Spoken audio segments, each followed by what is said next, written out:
Il est fait grand bruit depuis quelque temps autour de cette idée inventée par quelques-uns, à droite bien évidemment, mais dans un certain nombre également d'autres cercles, l'idée selon laquelle il suffirait de moraliser ce système.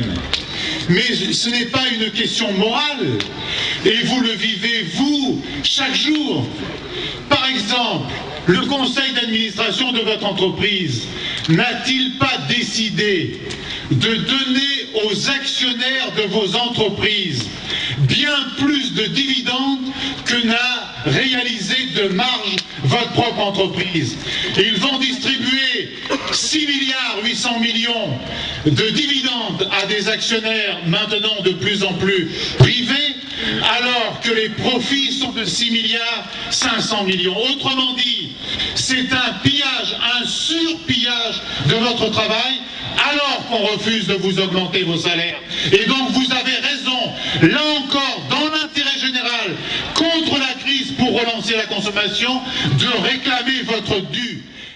Des entreprises publiques, quels qu'ils soient, non pas au service de l'intérêt général, mais pour mettre sur la table ces billets d'euros au service des banquiers qui eux-mêmes ne font pas de crédit, ni aux particuliers, ni aux entreprises, pour nous sortir des difficultés dans lesquelles nous sommes.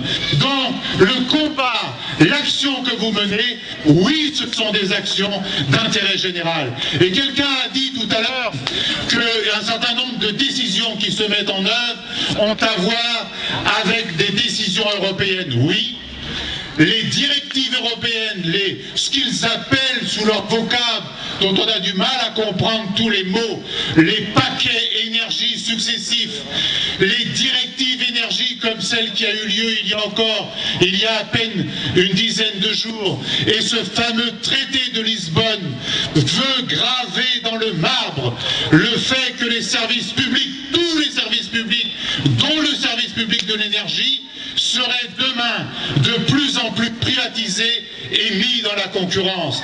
Et ça, c'est un mauvais coup contre l'Europe que nous devons construire, et c'est un mauvais coup contre le pays lui-même, et mauvais coup contre les usagers. Il faut faire un geste politique, parce que la question devient politique à l'occasion des élections européennes.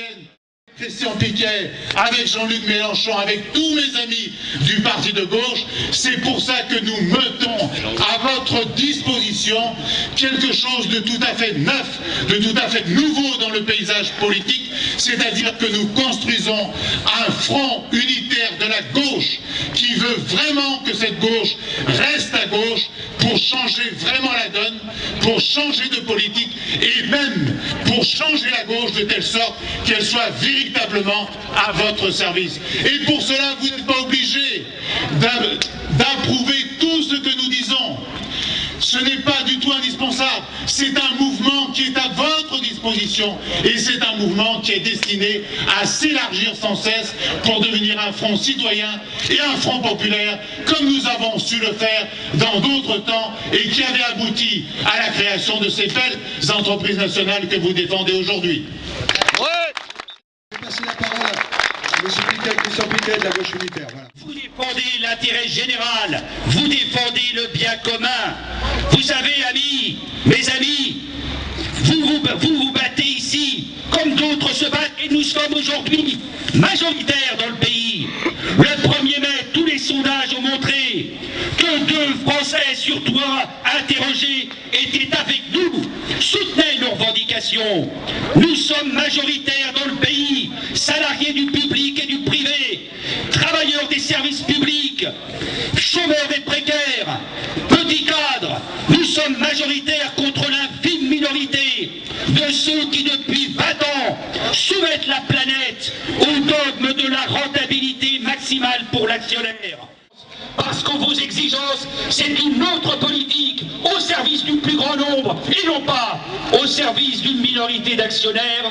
Et c'est une deuxième chose, c'est porter dans le débat public l'exigence de rassemblement, l'esprit de rassemblement qui vous anime dans vos luttes, qui anime toutes les luttes aujourd'hui dans le pays et qui anime les journées d'action qui ont déjà mis des millions et des millions d'hommes et de femmes dans les rues et dans la grève. C'est ça notre ambition, c'est ça l'ambition du Front de gauche et nous sommes à vos côtés pour vos revendications et contre la répression.